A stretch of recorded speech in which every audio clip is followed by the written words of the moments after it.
We experience the weather in a whole new way. Some of the most significant testimony from former White House aide Cassidy Hutchinson offered at Tuesday's hearing on the January 6th Select Committee had to do with security on Capitol grounds. Hutchinson told committee members that not only was the former president aware that attendees of his rally were armed, but he actually wanted metal detectors removed to make it easier for his supporters to get into the ellipse. Hutchinson also testified that she had heard Trump lunged for the wheel of the car transporting him and then at the neck of a Secret Service member, Bobby Engel. The Secret Service says it is fully cooperating with the investigative committee and will provide on-the-record responses to the new testimony. A source close to the agency tells CBS News that Engel and the driver are both prepared to deny that the former president lunged for either them or the steering wheel or any agent. Tuesday's surprise hearing comes 1 week after federal agents seized and searched a cell phone belonging to former Trump attorney John Eastman. You've heard his name a lot through all of this. In a suit filed just days after, Eastman said the seizure was illegal and agents forced him to unlock it. But then Eastman dropped the suit, trying to block access to his call logs. Agents also raided the house of former Justice Department official Jeffrey Clark last week. You heard his name a lot last week, too. A handful of former Justice Department officials testified last week of their threat to resign en masse if former President Trump were to install Clark as head of the agency. So joining me now with more on all of those investigations is CBS News senior investigative correspondent Catherine Herridge.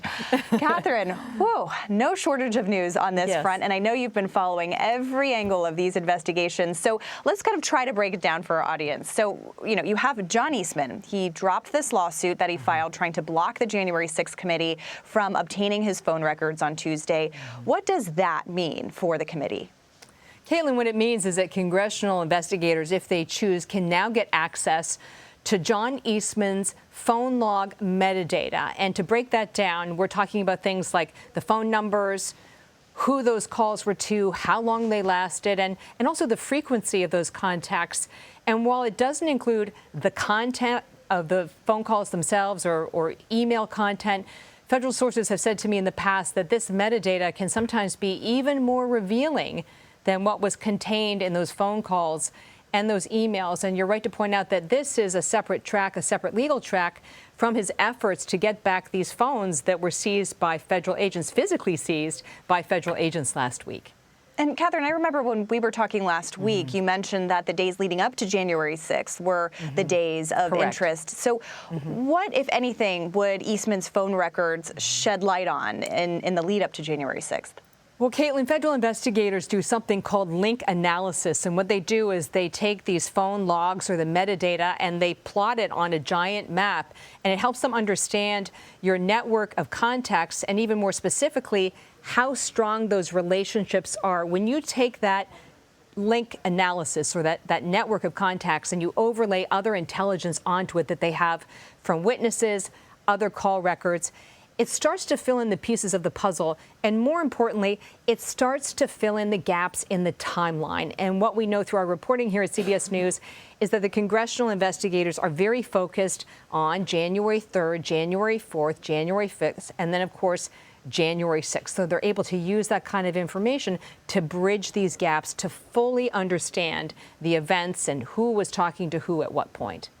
Yeah, I mean, kind of along the lines of that timeline. I mean, Eastman's phone was seized the same day as that raid on Jeffrey Clark, who, of course, was the former assistant attorney general at the time.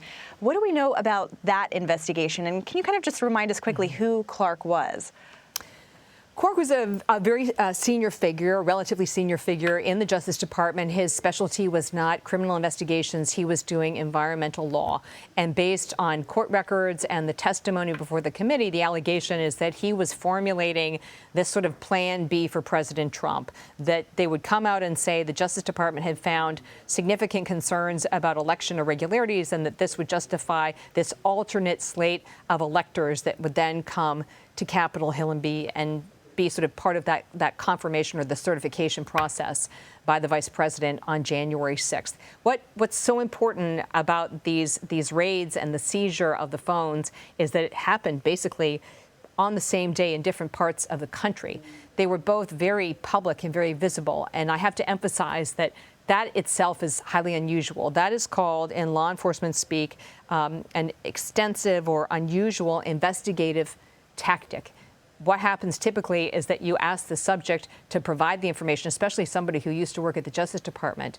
So you'd have to have good reason to do this in a very public way and in a sort of spontaneous way when the person is unawares. There can be other reasons for that. Sometimes there's concern about the destruction of records or the erasure of some records. So that tells me from my experience, there had to be some element or evidence for probable cause to warrant that. The final point I want to make, because you really need almost like a board map to understand all the different investigations here. But what's important about Jeffrey Clark and also John Eastman is that based on the court filings, it appears this investigation is being run by the Justice Department's internal watchdog, the Inspector General. And one of the things that John Eastman's lawyer has argued is that they don't have jurisdiction over him. He didn't work for them. He worked as a sort of an assistant to then President Trump. But of course, we know who did work for the Justice Department, and that would have been Jeffrey Clark, right?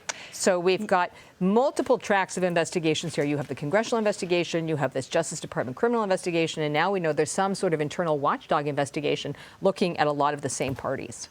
Yeah, Catherine, I kind of feel like this is an episode of Homeland where you kind of need that map on the wall with all those connecting dots. So that makes a lot more sense. We'll get it for the next segment. Yeah, exactly. That's the assignment.